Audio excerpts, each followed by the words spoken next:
दोस्तों S S Rajamouli ने आज फिर से साबित कर दिया है कि वो सिर्फ फिल्म नहीं बनाते, वो सिनेमैटिक अर्थक्वेक लाते हैं।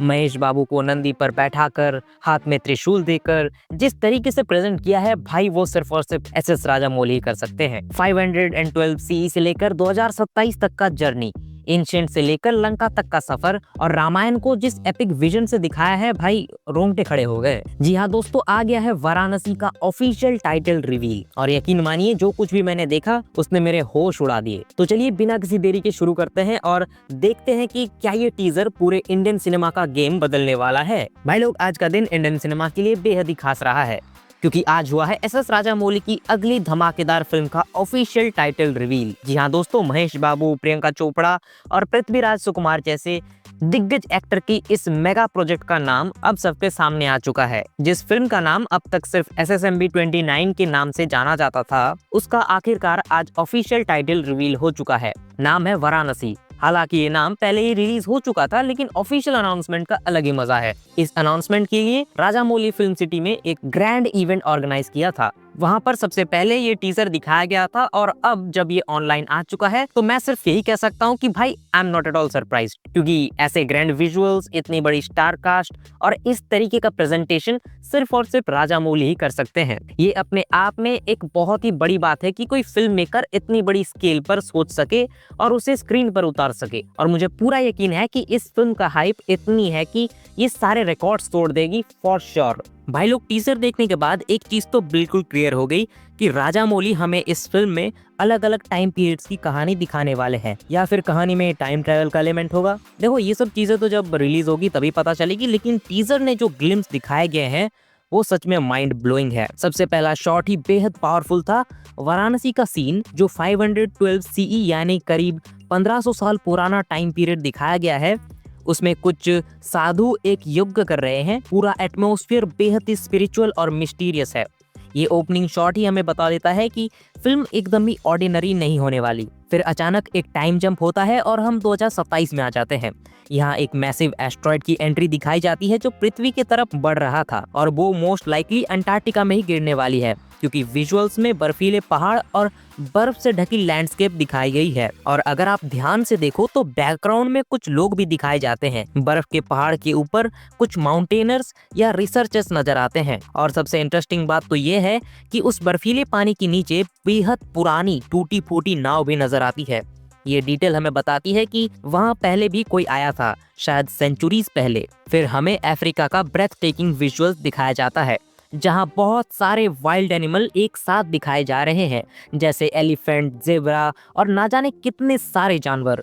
लेकिन फिर से ध्यान दो तो बैकग्राउंड में कोई पैराग्लाइडिंग करता हुआ दिख रहा है। मतलब मॉडर्न सिविलाइजेशन के साथ साथ एक एंशिएंट नेचर का मिक्स भी है। उसी अफ्रीकन सीक्वेंस में हिपोस का एक एक्साइटिंग सीन्स जिसमें हमें एक बंदर अपनी जान बचाकर भाग रहा है। फिर आते हैं उंदावली के पॉपुलर केव्स में। उस केव में हमें माँ काली जैसी एक मूर्ति दिखाई जाती है, लेकिन उसका सर कटा हुआ है। और ये सीन बेहद ही मिस्टीरियस और थोड़ा स्कैरी भी है। लेकिन अगर आप केयरफुली देखते हो तो उनके बैकग्राउंड में आपको एक लेडी देखने को मिलेगा जो ऊपर से गिर रही है। और ये चीजें क्या इंडिकेट करती है मुझे नहीं पता, ये तो हमें फिल्म देखने के बाद ही पता चलेगा, बट डेफिनेटली इसके पीछे कुछ बड़ा और मिस्टीरियस हो सकता है। और फिर भाई लोग, टीजर का सबसे एपिक पार्ट डायरेक्ट जंप होता है 7200 BC में, जब रामायण काल में हमें सीधा पहुंचाया जाता है लंका में। यहाँ हमें लॉर्ड हनुमान के ग्लिम्स देखने को मिलते हैं, मतलब डायरेक्ट त्रेता युग। ये सीक्वेंस देखकर रोंगटे खड़े हो जाते हैं। इवन भगवान श्री राम के ग्लिम्स भी हमें देखने को मिले हैं। वानर सेना एक बड़ी सी फोर्ट्रेस पे चढ़ के किसी विशाल राक्षस को मारने की कोशिश कर रहे हैं। और VFX और प्रेजेंटेशन की बात ही छोड़ दो, VFX और प्रेजेंटेशन देख के लग रहा है कि ये कोई हॉलीवुड मूवी से कम नहीं होने वाला। और फिर राजामौली ने करा एक मास्टर स्ट्रोक। उन्होंने टीजर को परफेक्ट सर्कल में कंप्लीट किया है। पहला शॉट तो वाराणसी का था और लास्ट शॉट भी वाराणसी के मणिकार्तिका घाट वाला है। ये स्टोरी टेलिंग टेक्निक हमें बताती है कि सब कुछ कनेक्टेड है, हर एक चीज का एक पर्पस है। और उसके बाद फिर हमें फाइनली देखने को मिलते हैं महेश बाबू। और भाई क्या एंट्री था, मतलब विशाल नंदी पे सवार, हाथ में त्रिशूल और पूरा महादेव जैसा अवतार। और वो जो लास्ट सीन में नंदी के ऊपर महेश बाबू ये वाला सीन था, भाई किसी भी एक्टर का इस तरीके से प्रेजेंटेशन ये सिर्फ राजामौली कर सकते हैं। ये लेवल ऑफ ग्रेटिट्यूड, ये स्केल, ये विजन, इसे कहते हैं मास्टर ऑफ फिल्म मेकर। और ये मैं कोई बढ़ा चढ़ा के बोल तो नहीं रहा हूँ, क्योंकि आप लोगों को भी पता है एस.एस. राजामौली किस लेवल के डायरेक्टर हैं। अब देखिए, इतने सारे रैंडम शॉट्स थे कि मैं खुद एक थियरी वीडियो बना सकता हूँ। Different time period, different location, different character, सब कुछ कैसे कनेक्ट होगा। विदाउट एनी डिटेल थ्योरी एक आंसर मैं बता सकता हूँ, राजामौली सिंपली अपना विजन शो करना चाहते हैं। वो बताना चाहते हैं कि देखो कैसे कैसे एपिक विजुअल्स इस फिल्म में तुम्हें दिखाए जाने वाले हैं। और ऑनेस्टली बोलूँ तो all the visuals are really good.